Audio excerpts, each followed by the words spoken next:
Hi, and welcome to an episode of It's Not That Deep, starring a white girl complaining about a white man.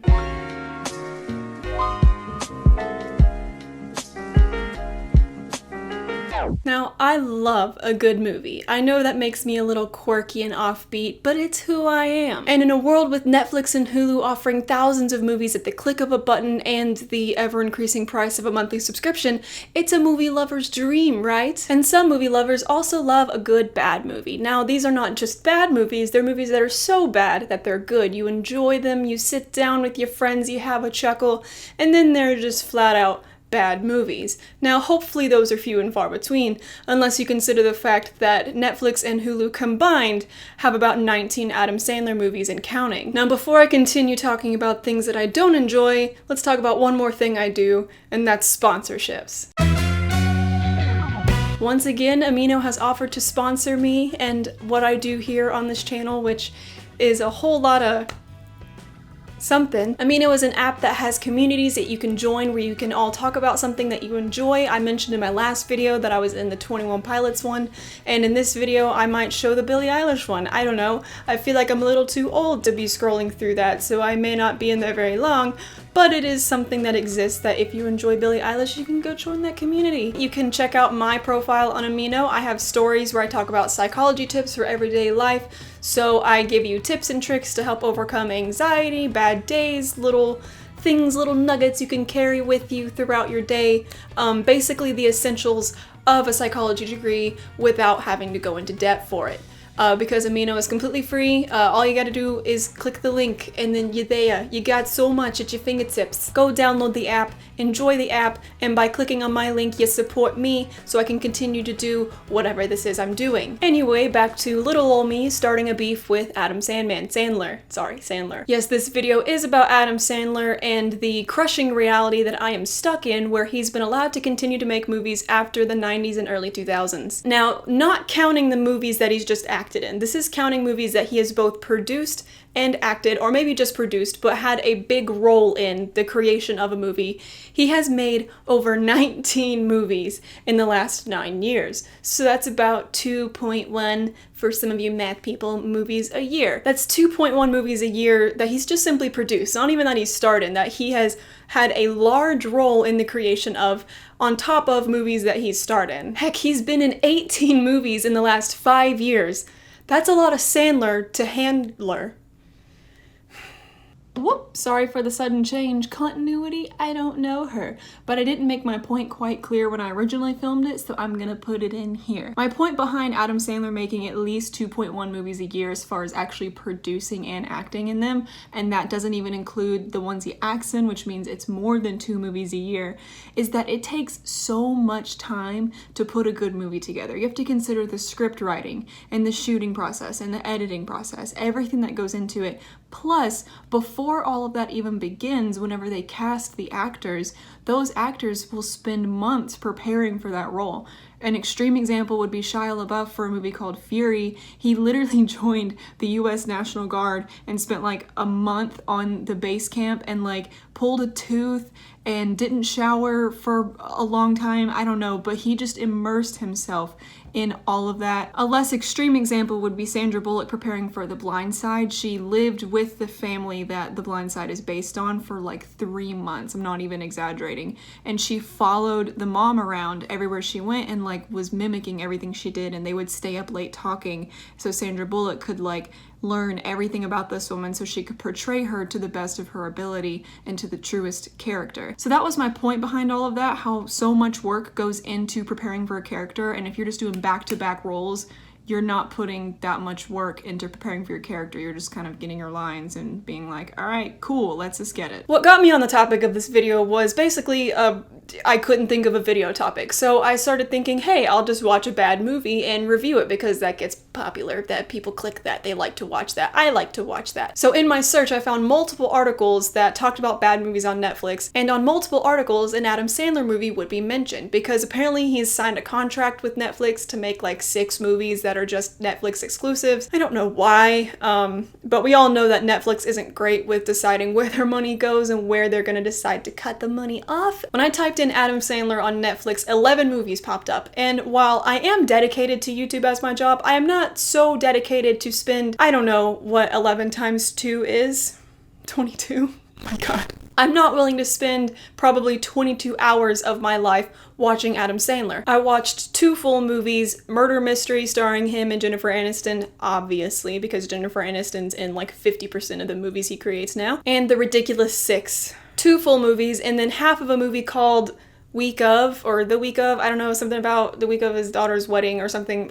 I couldn't get through it. It was just honestly boring. And then about 2 minutes of a movie called The Do-Over. I don't even remember what the movie was about or why I clicked off, but I'm sure it's because I couldn't handle watching it. The first movie, Murder Mystery, which still remains a mystery because there's so many plot holes that are just unanswered. Like, let's ignore Adam Sandler for a minute, which is hard to do because he makes sure that his presence is well known. No matter what character he's playing, he's always just Adam Sandler reading lines. Basically, this couple is going on their honeymoon or something, but it's like 15 years later after being married, and it's only after the wife guilt trips him and he lies to her because that's what men do, right? All men are awful husbands because no one actually enjoys being married in movies. It's all just the men getting handcuffed and their freedom being taken away from them and their wife being nagging and awful.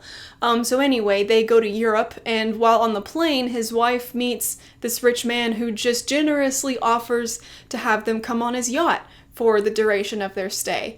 And if you're like me, you're like, oh, well, this movie's called Murder Mystery. I bet he's up to no good, and he's inviting them to, I don't know, murder them, frame them for murder or something. They do get framed for murder, but not by that guy. He just kind of, he spoiler, gets killed, and like, that's it. They never explain why they got invited onto the yacht other than just this gentleman who meets a woman and is 5 minutes later, like, kind enough to have her and her strange husband come onto his yacht for this, like, very, very formal, very exclusive family-only event. Within the first 2 seconds of the movie, someone's looks are used as a punchline because it's an Adam Sandler movie and it's lazy writing. There's like multiple Claritin plugins. Let's see, I think I counted all of them. There was never a purpose for them to constantly refer to these name brand allergy medications. It just like kept happening. And I'm like, okay, so who's paying for this? I guess Claritin and Allegra, even though Allegra's getting talked down, but at least their name's being mentioned in a movie. Claritin was mentioned by name at least 5 times during the movie, and Allegra as well, because anytime the wife brought up Claritin, she brought up how Allegra didn't work for her and she needed Claritin. Why? It's just filler dialogue. Adam Sandler's a cheapskate husband who doesn't care about anything, lies to his wife, and never apologizes for it. She just gets over being mad at him.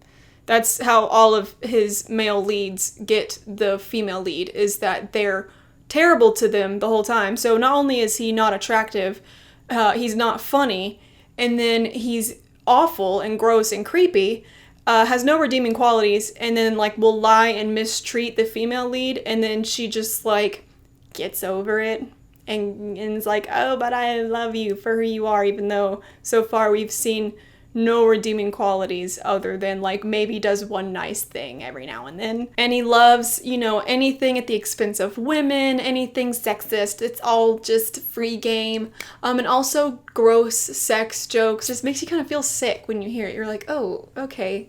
I was trying to enjoy this movie, but now that's in my head and movie ends with not 1, but 3, twist endings.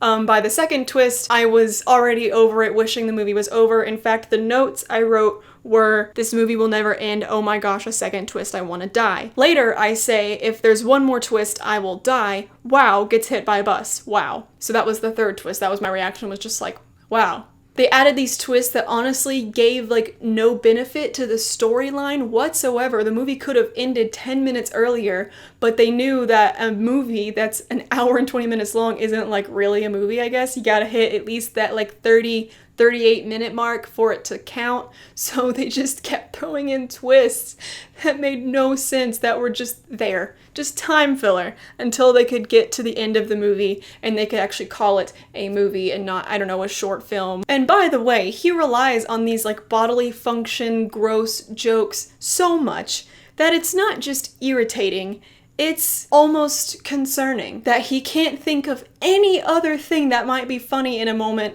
other than a fart joke, poop joke, vomit joke, I don't know, sex joke, but like a gross one. Anything. Just take your pick. If it's something gross that your body does, he throws it in there and thinks it's comedy. And so many of the gags and jokes that he uses in his movies, I am genuinely shocked actually get by like the first edit cut, or even just like other producers that work on the movie, or the director, because he doesn't direct his movies, that like people signed off on this.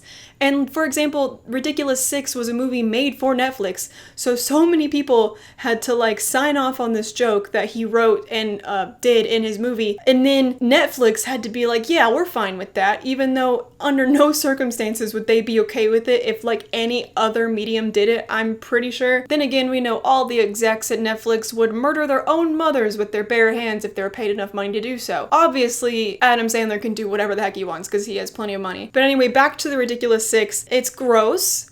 It's pretty racist at times.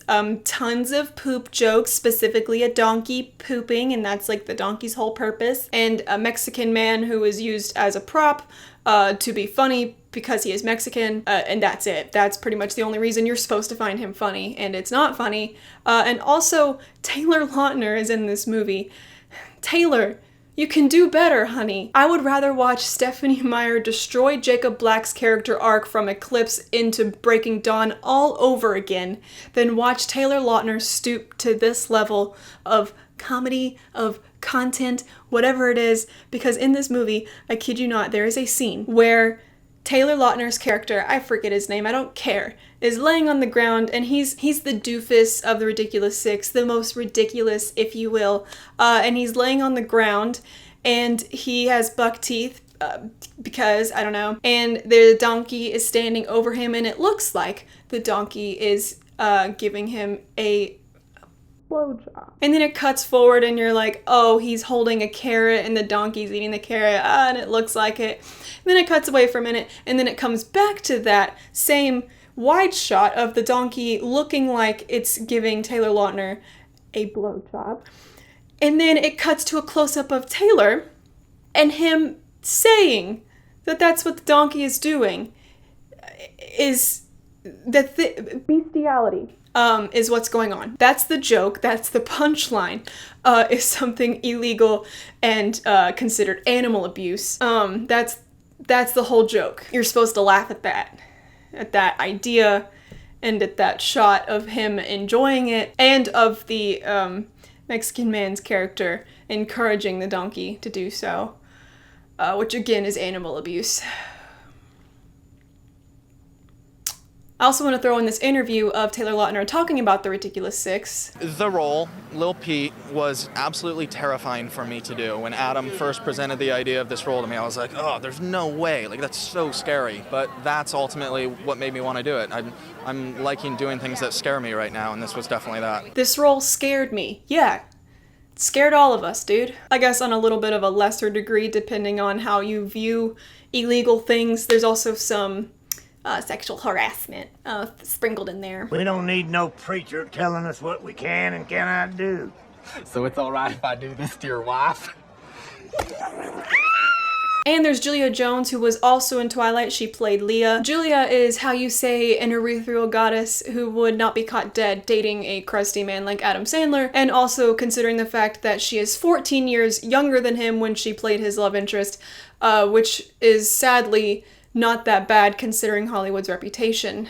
And what does he have to say for himself whenever people question him about why so many critics hate his movies? He says, and I quote, "I know what they're going to say every movie. They're going to say they don't like it. We'll be okay. I believe in my stuff. That's important to me and my friends and the people I make movies for. I like them. That's the good news."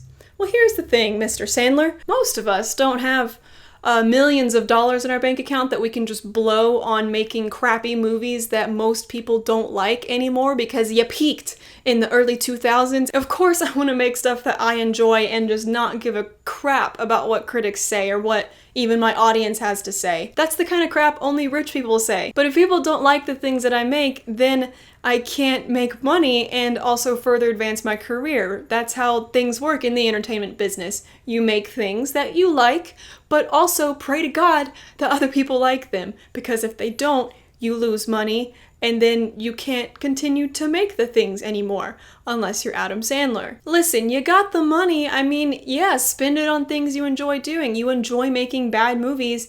I mean, by all means, live your truth, I guess, but maybe stop wasting millions of dollars producing at least 2 movies a year, not counting the movies that you also just produce and don't star in, or star in but don't produce, but like we all know you put a little bit of money into it. And spend that money, I don't know, helping creators that are smaller than you, directors that are up and coming, little things like that. Just kind of give back to the community that made you as big as you are.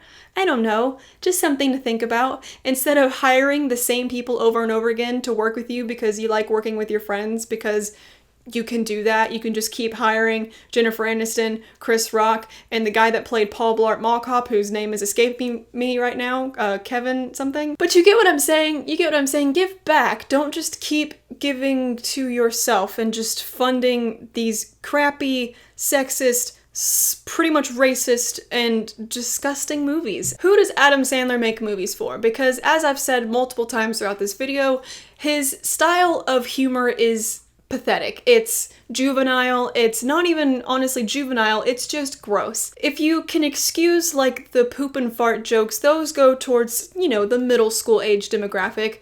But in the same movie as those poop and fart jokes, there's also sex jokes like a donkey doing unspeakable acts to a grown man. So it's not meant for children. It's not meant for the only people that would find some of the jokes funny, because there's plenty of jokes that are wildly inappropriate that I'm even like disgusted that I'm allowed to see as a 23-year-old grown adult. That's the big question. Who does he make movies for? I think if he were to just stop trying to make like adult films for people his age, so outside of an audience that's just Adam Sandler and his friends that might find this funny, there's no one else. So why doesn't he just make kids movies? Because kids will find some of the jokes funny.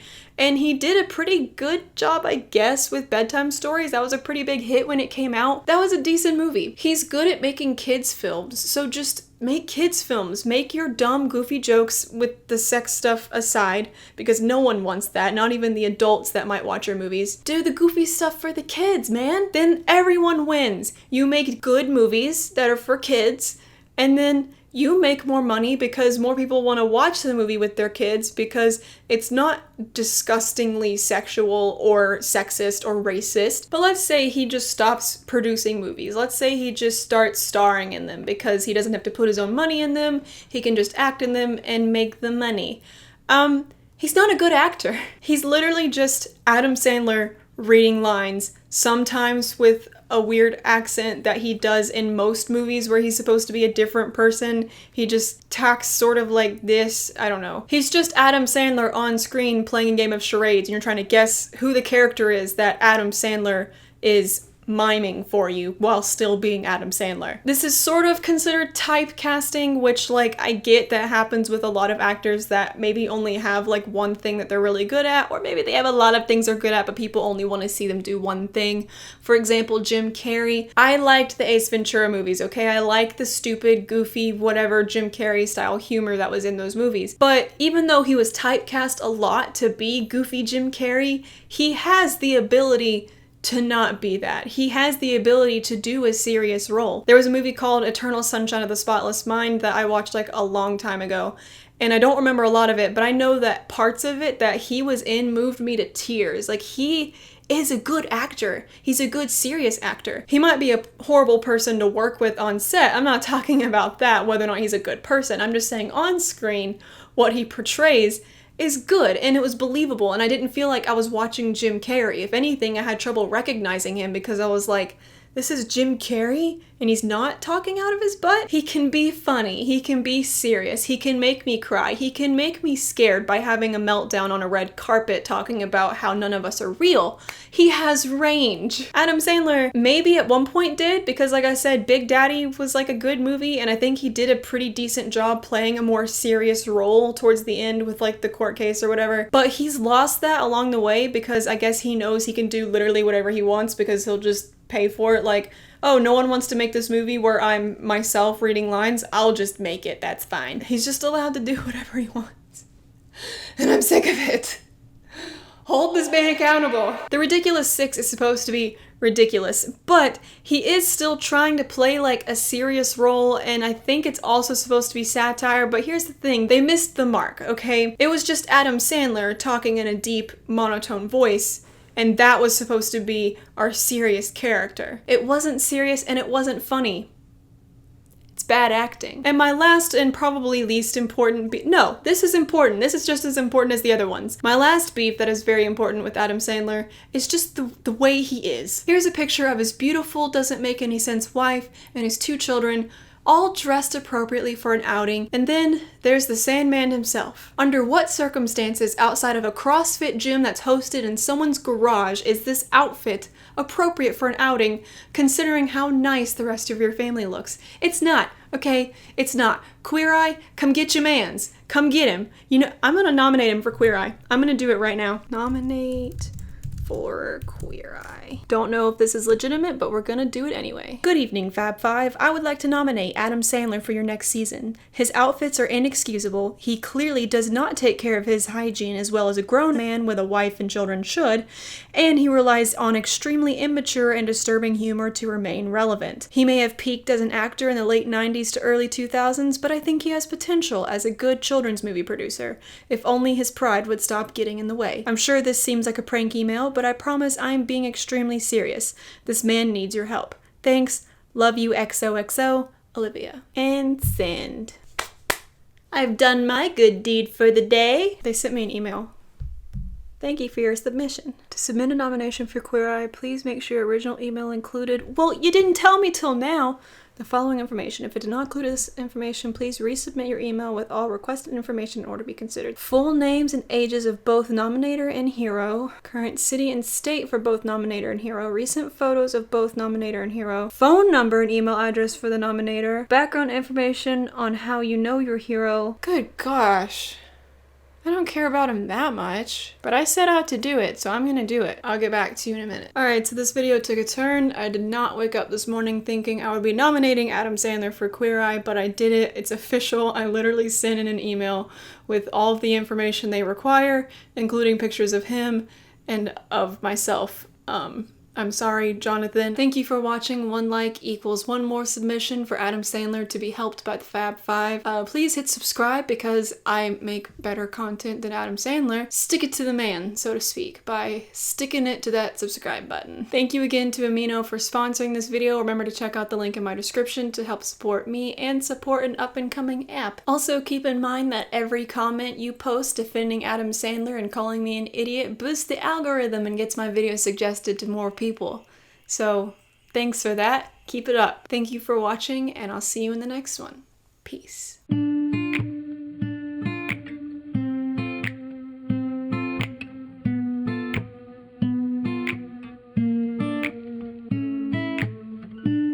put my foot in my mouth again.